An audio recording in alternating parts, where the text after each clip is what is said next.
Shalom tout le monde, que le nom de notre Seigneur Jésus-Christ soit béni. Alors, me voici encore devant vous aujourd'hui pour vous partager une parole de la part du Seigneur. Nous allons partir dans nos Bibles, dans le livre Hébreux au chapitre 10, à partir du verset 24 au verset 25. La Bible dit ceci: veillons les uns sur les autres pour nous exciter à l'amour et aux bonnes œuvres. Et le verset 25 dit ceci: n'abandonnons pas notre assemblée comme est la coutume de quelques-uns, mais exhortons-nous réciproquement, et cela d'autant plus que vous voyez s'approcher le jour. Alléluia. Mon partage de ce jour repose sur le verset 25 qui dit: n'abandonnez pas vos assemblées. Bien-aimés, si je peux donner un thème à ce partage, je pourrais dire tout simplement tout sauf la maison. Tout sauf la maison. Pourquoi tout sauf la maison? Parce que le Seigneur nous dit ici: n'abandonnez pas vos assemblées. De nos jours, il y a une habitude qu'ont pris pas mal de chrétiens. Il y a beaucoup de chrétiens qui aujourd'hui ne vont plus dans les églises. Il y a des personnes qui sont chez elles, regardant les prédications sur Internet, des messages sur Facebook, sur YouTube. Bien aimé, cela n'est pas négatif, cela n'est pas mauvais. Ce n'est pas un péché de rester assis chez soi, de regarder une prédication via YouTube ou via Facebook ou un DVD ou un autre support. Mais le problème, c'est quand on décide de ne plus aller dans une assemblée. Quand on décide de ne plus aller à l'église et de rester chez soi et de se contenter de cela. Bien aimé, cela n'est pas biblique. Je comprends, beaucoup me diront qu'ils ont été déçus par les églises, ont été déçus par les pasteurs, ont été déçus par les prophètes, ont été déçus par les chrétiens, etc., etc. Bien aimé, j'ai une question à te poser. Nous allons tous au travail, nous allons à l'école, mais quand on va au travail, nous avons des collègues qui sont hypocrites, des collègues qui sont méchants, des directeurs, des patrons qui ne sont pas agréables. Est-ce pour cela qu'on arrête d'aller au travail? Est-ce pour autant pour moi, qu'on arrête d'aller au boulot? Non, bien-aimé. Ce n'est pas parce que tu as été déçu dans une église que tu arrêtes d'aller à l'église et te contenter d'être assis chez toi. Bien-aimé, dans le Seigneur, ce n'est pas biblique de rester chez soi. Dieu veut que tu appartiennes à une communauté. Bien-aimé, quand on est chez soi, il y a des pièges et c'est même dangereux. Vous savez que la Bible déclare que soyez sobre, veillez, car votre adversaire, le diable, rôde comme un lion rugissant, cherchant qui dévorer. Vous savez que le diable est comme un lion. Et le lion, quand il chasse, il n'attaquera jamais un groupe d'antilopes ou de gazelles ou de chevaux ou quoi que ce soit. Le lion attaque toujours l'animal qui sort du troupeau. Il attaque toujours l'animal qui sort du groupe et même le loup. Donc quand tu sors du groupe, quand tu n'es pas dans une assemblée, mais que tu es comme un animal qui est isolé en réalité. Tu peux suivre des prédications sur Internet qui peuvent te fortifier, c'est vrai, mais tu es isolé en réalité. Spirituellement, tu es comme isolé et tu es à la merci du diable. Voilà pourquoi, par exemple, il y a des personnes, en suivant une prédication sur Internet, tu peux être béni, tu peux être touché, mais après, au bout de quelques temps, tu te sens pas, tu t'affaiblis. Tu t'affaiblis, mais parce que tu es isolé spirituellement. Parce que lorsqu'on appartient à une église, que nous ne savons pas, bien aimé, il y a des avantages spirituels. Il y a ce qu'on appelle l'onction d'assemblée. Il y a l'onction corporative, l'onction de l'église qui est déversée et qui nous fortifie aussi. Donc quand tu restes chez toi, bien aimé, tu n'as pas la grâce d'avoir cette onction. Tu auras peut-être une onction individuelle, mais si toi-même tu n'es pas rempli, tu n'es pas fort spirituellement, mais tu vas t'assécher facilement. Et le pire, quand on reste chez soi, tu peux développer des fausses doctrines. Tu peux te développer des faux enseignements. Peuple de Dieu, je ne suis pas en train de te dire que tu as tort, que tu as tort d'avoir été blessé, tu as tort d'avoir été trompé, tu as tort d'avoir été, je ne sais pas, peut-être, je ne sais pas ce que tu as subi dans l'église, ce que tu as subi, ce qui t'a découragé. Mais je veux te dire que ce n'est pas la meilleure solution de rester à la maison. Ce n'est pas ce que Dieu veut. Même Jésus lui-même avait une église. Jésus marchait avec les 12 disciples. Il marchait avec d'autres personnes qui le soutenaient dans le ministère. Jésus, qui était le Fils de Dieu, avait une église. Il avait des gens avec lesquels il marchait. Il aurait pu dire, je suis le Fils de Dieu, alors voilà, je reste chez moi, je sors juste pour prêcher l'évangile, pour enseigner, faire les miracles. Mais non, Jésus aussi avait des gens autour de lui. Bien-aimé dans le Seigneur, en restant chez toi, tu peux être aussi à la merci d'un loup, d'un faux pasteur. C'est dommage à le dire parce que normalement un pasteur doit être vrai, un prophète doit être vrai. Mais la plupart des personnes qui restent chez elles, vous allez en contact avec des personnes que vous ne connaissez même pas. Vous rentrez en contact avec des personnes sur Facebook, des gens que vous ne connaissez même pas, et après vous vous trompez que ces personnes vous arnaquent. Et vous êtes les premiers à vous dire, voilà, il y a des faux pasteurs, il y a des faux ceci. Mais non, bien-aimé, c'est pas en restant à la maison que tu vas grandir spirituellement. C'est pas en restant à la maison, regarde, on a lu au verset 24, il dit, veillez les uns sur les autres. Le verset 24 nous dit de veiller les uns sur les autres. Quand tu es dans une église, les gens peuvent t'encourager. Quand tu es dans une église, les gens peuvent te soutenir. Imaginons tu n'es pas dans une église, tu tombes malade. Des frères, qui va venir te rendre visite à l'hôpital? Or, quand tu es dans une église, les gens peuvent venir te rendre visite à l'hôpital. Les gens peuvent prier pour toi. Tu peux avoir un suivi. Tu peux avoir un encadrement. C'est ça aussi l'avantage d'être dans une église. L'encadrement, le suivi, l'équipement, l'environnement. Je ne suis pas en train de dire que toutes les églises sont parfaites. Il n'y a pas de parfaite église. Il n'y a pas de meilleure église. Il n'y a pas d'église qui soit parfaite. Tant que nous sommes sur la terre, nous sommes des êtres humains. Ça c'est sûr, mon ami, il y aura toujours des défaillances humaines. Malheureusement, c'est ainsi. Il y aura toujours des défaillances humaines. Mais s'il te plaît, tout sauf la maison. Tout sauf la maison. Tu ne vas pas grandir spirituellement étant à la maison. Tu ne vas pas t'affermir étant à la maison. Tu ne vas pas croître étant à la maison. Dieu n'agrée pas cela. N'écoutez pas les personnes qui vous disent quittez les assemblées, quittez les églises, restez à la maison. Après, ce sont les mêmes personnes qui viennent vous ravir, qui viennent vous tromper. Et après, vous vous plaignez et vous mélangez tous les pasteurs. Non. Si peut-être tu as tellement été déçu, tu ne fais plus confiance. Ce que moi je te conseille et que je conseille à tout le monde, si tu vas dans une église, peut-être tu ne connais pas encore bien la vision de l'église, tu ne connais pas encore les frères et sœurs de cette assemblée, va t'asseoir. Écoute, observe, fréquente cette église, observe, prie le Seigneur. Dis Seigneur, est-ce que tu me veux ici? Dis Seigneur, est-ce que c'est ici ma destinée?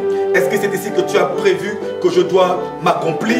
Prie Dieu, mais ne reste pas à la maison. Sinon, qu'est-ce qui se passe? On va sur Internet à gauche, à droite, on va prendre des prières par-ci, on va prendre des prières par-là. Ce n'est pas ça la marche avec Dieu. Ce n'est pas ça la marche avec Dieu. La marche avec Dieu, ce n'est pas être isolé. La marche avec Dieu, c'est la communauté. La Bible déclare, oh, qu'il est doux, qu'il est agréable, dans le psaume 133, pour les frères que de demeurer ensemble. Lorsque nous sommes à la maison, on demeure avec qui? On demeure avec personne. Quand on est à la maison, on ne demeure avec personne. Nous sommes isolés. Nous sommes isolés. Et d'ailleurs, même parfois, excusez-moi de le dire, cela peut même paraître parfois comme de l'orgueil. La Bible dit dans le livre de Proverbes chapitre 18 au verset 1 que celui qui se met à l'écart cherche ce qui lui plaît. Il cherche ce qui lui plaît, ce qui lui fait plaisir. C'est le cas aussi de beaucoup de chrétiens aujourd'hui qui quittent les églises.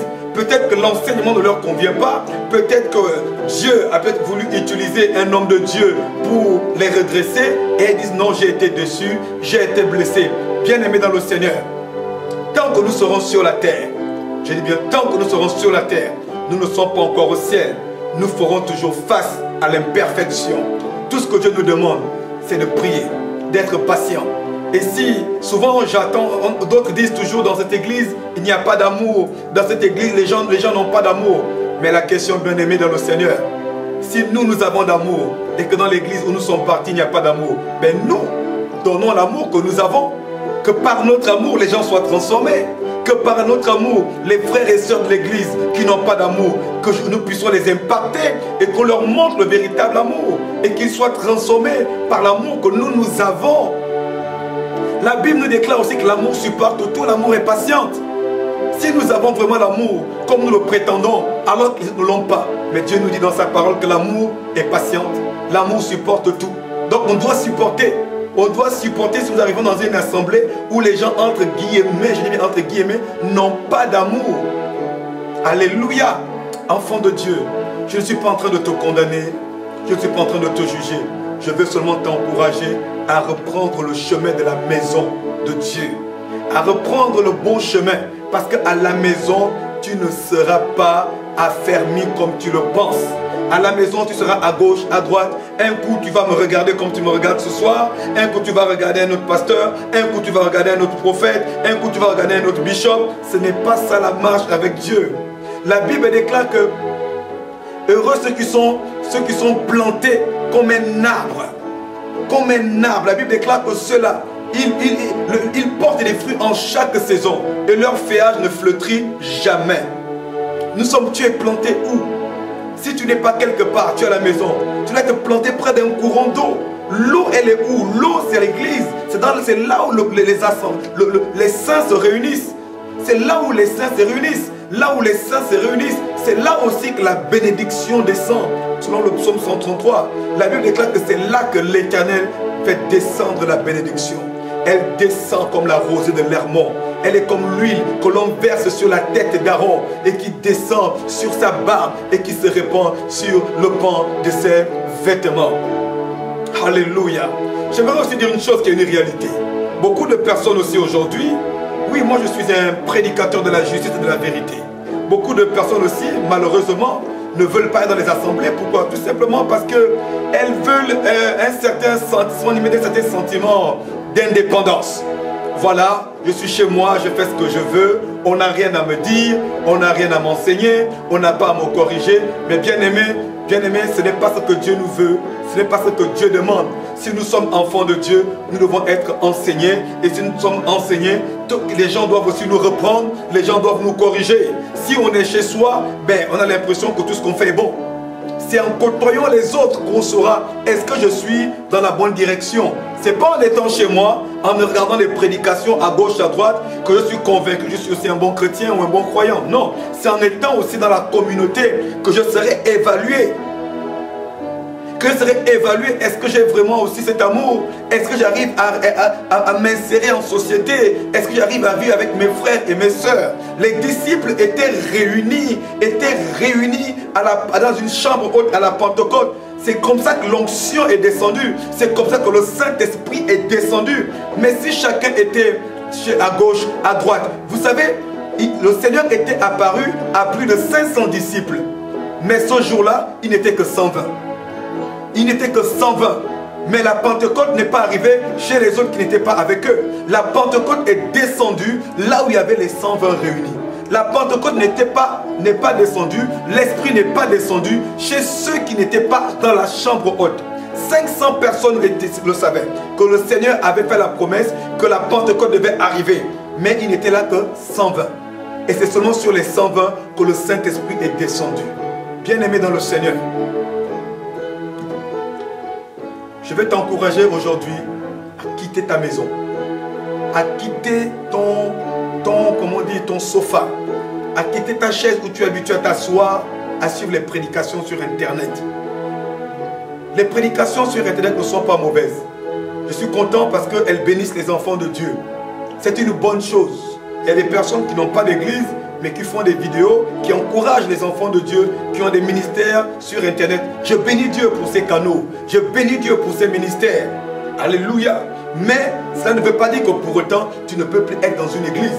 Tu peux suivre des ministères sur Internet, tu peux suivre des ministères sur YouTube, tu peux suivre des ministères sur Facebook, mais tu dois faire partie d'une communauté. Tu dois faire partie d'une communauté ecclésia. Tu dois faire partie d'un corps. Tu dois faire partie d'une communauté où tu vas t'accomplir, où tu vas être instruit, où ton appel va être révélé, où tu vas être équipé pour que tu accomplisses le mandat de Dieu pour lequel il t'a suscité sur cette terre des hommes. Bien-aimé dans le Seigneur, si tu as été blessé peut-être par une église, par un homme de Dieu, je te demande pardon. Je te demande pardon au nom de ce pasteur, de ce prophète qui t'a blessé. Peut-être que tu as un cœur qui est meurtri, tu as un cœur qui saigne. Toi qui me regardes aujourd'hui, tu as été blessé par un frère, tu as été blessé par une soeur, tu as été blessé par un pasteur, tu as été blessé par un homme de Dieu. Je ne connais pas cet homme de Dieu qui t'a blessé. Je ne connais pas cet homme de Dieu qui t'a humilié, qui t'a déçu. Mais je viens, en tant que serviteur de Dieu, te demander pardon à la place de cet homme de Dieu. Je te demande pardon à la place de cet homme de Dieu. Parce que le diable est en train de te mentir. Le diable se sert de cette blessure pour te maintenir dans l'isolement. Le diable te ment pour te mettre dans l'isolement. Je te demande encore pardon. Et je prie que le Seigneur apaise ton cœur. Je prie que le Seigneur apaise ton cœur maintenant que je t'ai demandé pardon. Seigneur, je te bénis parce que tu m'as permis encore de venir aujourd'hui devant cette caméra pour encourager tes enfants. Seigneur, je ne les ai pas jugés, mais juste les encourager. Je prie que le diable ne se serve pas de ces paroles pour les tromper, pour les troubler. Que toutes les paroles, Seigneur, qu'ils ont entendues affectent leur cœur et mettent la paix. Saint-Esprit, c'est toi qui convaincs. C'est toi qui touches les cœurs. Je prie que maintenant que le Saint-Esprit vous touche, qu'il mette la paix. Toi qui as été blessé, reçois la paix. Toi qui as été blessé par un pasteur, toi qui as été blessé par un homme de Dieu, reçois la paix. Toi qui as été blessé, qui avait décidé de ne plus partir dans une église, reçois la paix. Reçois la paix, reçois la paix, reçois la paix. Toi qui ne faisais plus confiance aux hommes de Dieu, reçois la paix. Toi qui ne faisais plus confiance aux frères ou aux sœurs en Christ, reçois la paix. Reçois la paix. Reçois la paix. Reçois la paix. Que le Seigneur te visite maintenant. Reçois la paix. Et que le Seigneur te parle. Que le Seigneur t'oriente. Qu'il t'oriente dans une église. Ne cherche pas forcément une église qui est à 2 pas de chez toi. Le lieu de ton accomplissement peut être à l'autre bout de la vie, Je n'ai pas fait non plus cette vidéo pour que tu viennes dans notre église. Non. Non, je n'ai pas fait cette vidéo pour que tu viennes dans notre assemblée. J'ai fait cette vidéo tout simplement pour que tu quittes la maison et que tu ailles dans une assemblée, dans une famille spirituelle. Que tu fasses partie d'une famille spirituelle, peu importe laquelle. Que ce soit une famille où Jésus-Christ est Seigneur, où on enseigne la sainte doctrine, un endroit où le Saint-Esprit est présent, où il se manifeste, où il guérit les malades, où il transforme les vies et que ta vie aussi soit transformée. Que Dieu vous bénisse. Que toute la gloire revienne à Dieu pour ce partage. Que toute la gloire soit à notre Seigneur Yeshua HaMashiach. Et que Dieu vous bénisse encore. Que la paix et la grâce de notre Seigneur Jésus-Christ soient avec vous. Si tu as été béni par cette vidéo, partage. Si tu connais des personnes qui sont dans la même situation que toi, si tu connais des personnes qui sont actuellement à la maison, qui ont du mal, qui ne veulent plus aller dans une église, qui sont blessés, qui souffrent dans leur être intérieur, s'il te plaît, ne garde pas cette vidéo pour toi. S'il te plaît, partage-la autour de toi. Tu aideras quelqu'un, s'il te plaît, partage. Parce qu'il y a des personnes qui sont actuellement d'être détruites par le diable. Il y a des personnes qui sont actuellement d'être tourmentées par le diable, qui sont isolées, qui sont enfermées dans leur maison. Et Satan est en train de les cribler. S'il te plaît, partage cette vidéo. Partage. Le Seigneur se souviendra de toi. Le Seigneur se souviendra de toi. Le Seigneur se souviendra de toi. Jésus vous aime. Nous sommes dans les temps de la fin. Le Seigneur vous aime. Le Seigneur vous aime. Réalisez l'amour de Dieu. Au nom de Jésus, soyez bénis. Shalom.